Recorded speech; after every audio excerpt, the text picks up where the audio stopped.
നല്ല ബ്ലഡ് ഒന്നും ഇപ്പൊ കിട്ടാതായി. എല്ലാവരും ജങ്ക് ഫുഡൊക്കെ കഴിച്ച്.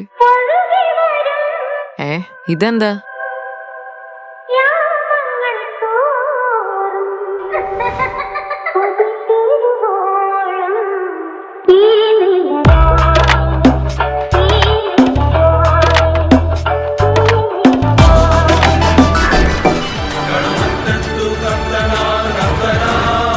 എന്താ നീലി പരിപാടി? നാളെ ബ്ലഡ് ബാങ്കിൽ ഒരു ഇന്റർവ്യൂ ഉണ്ട്. CV പ്രിന്റ് ചെയ്യുക.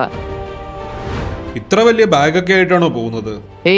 ഇതൊക്കെ എനിക്ക് പ്രിന്റർ മേടിച്ചപ്പോ ഗിഫ്റ്റ് കിട്ടിയതാ. കൊള്ളാം. അപ്പൊ ഓൾ ദി ബെസ്റ്റ്.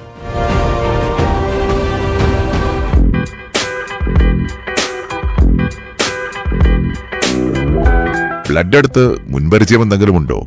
ഉണ്ടല്ലോ. ഏത് ടൈപ്പ് ബ്ലഡ് ആണ് കൂടുതൽ ഇഷ്ടം? O negative. കിളിയേ കിളിയേ